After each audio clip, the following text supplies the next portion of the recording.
Tem umas drogas, substâncias que estão sendo usadas com resultado relativo. Muitas pessoas ficam a vida inteira com hepatite C. Às vezes sem sintoma. A combinação do interferon alfa com a ribavirina melhora a resposta virológica com 38 a 43% dos pacientes. Quer dizer, não é todo mundo que dá uma resposta ótima, né, para tratamento, mas é a coisa melhor que se tem. O tratamento é esse, essas duas são as principais. E tem uma série de coisas, quem que pode usar, quem que não pode usar, quando que é indicado e quando que é contraindicado, porque a pessoa sofre de algum problema que não pode receber um ou o outro ou os dois medicamentos. Então, como é que faz, né?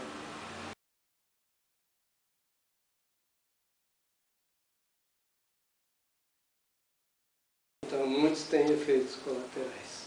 Então, às vezes os efeitos colaterais são razoavelmente possíveis de suportar, de o paciente suportar, então, né, o próprio pessoal que está acompanhando, o médico, o paciente ou os médicos, então vão verificar se há possibilidade da pessoa continuar o tratamento. Tem várias coisas, né? Uma série de coisas, assim,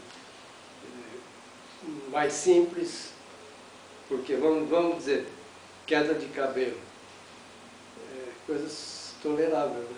Chato, uma coisa chata, mas é tolerável. Outras coisas, náusea, vômito, sensação vertiginosa e outros problemas.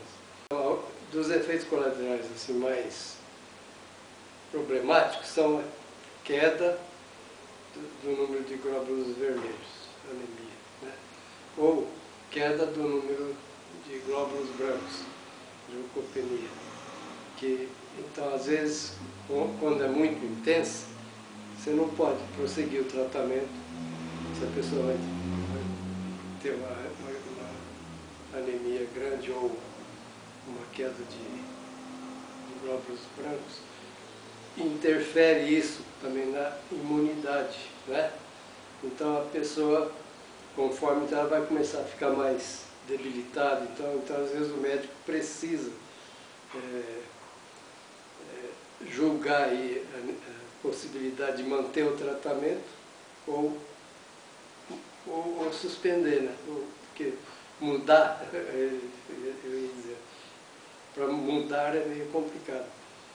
Nos casos muito graves, a possibilidade de fazer transplante, se o fígado, isso já é uma outra parte, se o fígado foi muito afetado, às vezes em vez de você faz o tratamento, e às vezes você é obrigado a fazer transplante de fígado. Se você tem, por exemplo, uma pessoa com problema crônico de renal, e é o que faz hemodiálise, faz troca do sangue lá por aparelho, e você pegou hepatite C, e está grave que você precisa fazer transplante.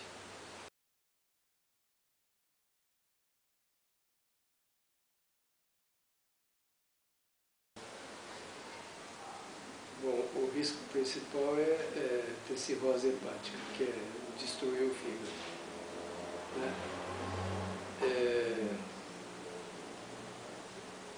Fora isso, ele pode ficar com uma hepatite crônica, então ele fica a vida inteira com essa hepatite. Então ele vai ter alguns sintomas desagradáveis da doença para a vida inteira, e às vezes ele fica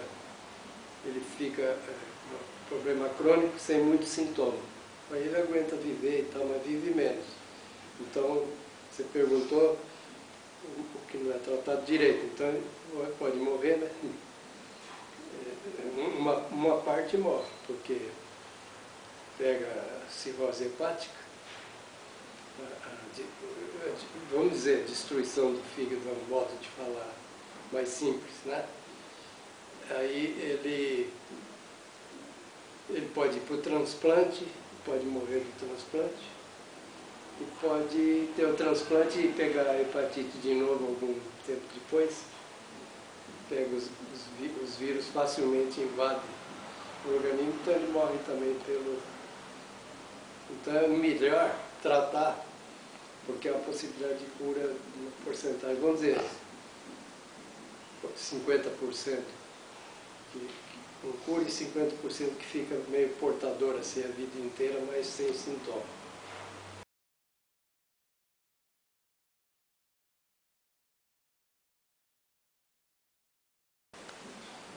Um risco menor do que existia antes, que não se conhecia direito, né? Atualmente ainda tem... Vamos para dar uma porcentagem meio... Né? Mas vamos dizer 3%, 5% ainda pode ser passado, transmitido.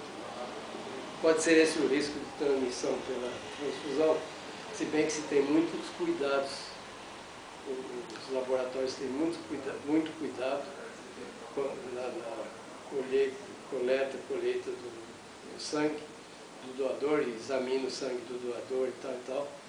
Mesmo assim pode escapar algum caso. E a pessoa tomar transfusão de sangue com vírus.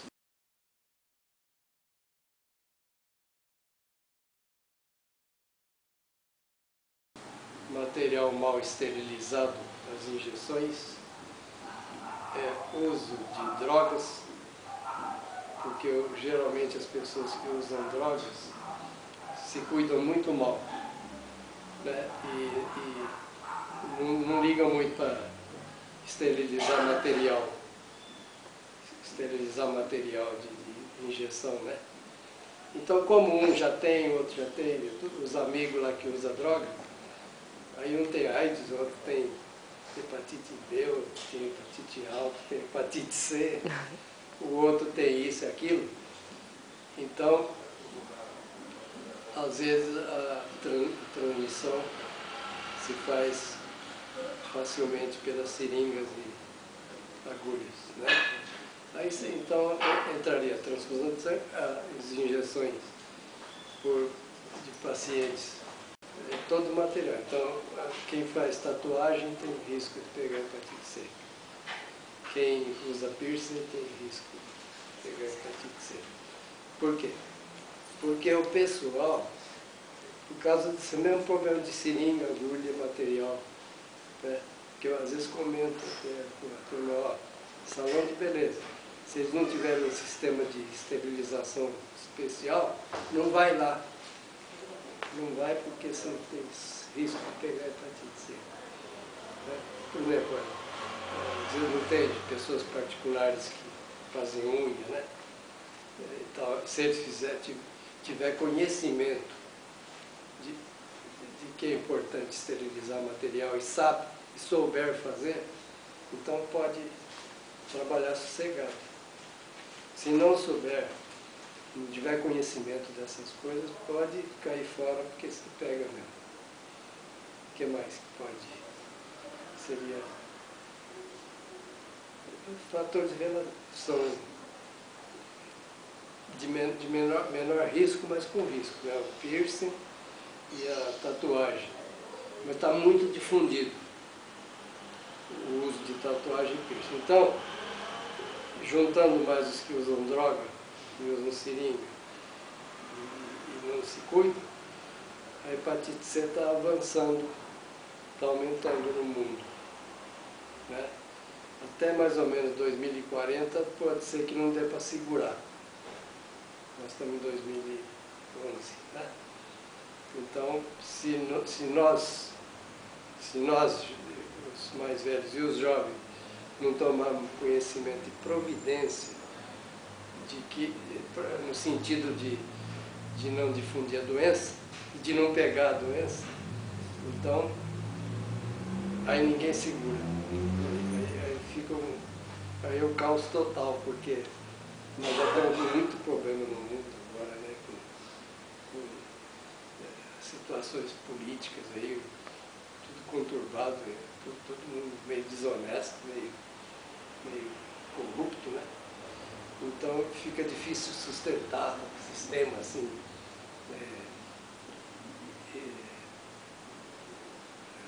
combatendo bem as doenças. Até um certo ponto nós fomos tendo sarampo, catapora, né? Aí veio a sífilis, aí veio as outras doenças sexualmente transmissíveis, né? E por falar nisso, tem um dos fatores de risco são os contactos sexuais não cuidados, esse sistema que me dá assim, uma impressão que está sendo meio utilizado pelo pessoal mais novo, de não se cuidar muito, né? É um meio muito importante de transmissão da doença e que então vai manter essa estatística de aumentar até 2040 a um nível insuportável.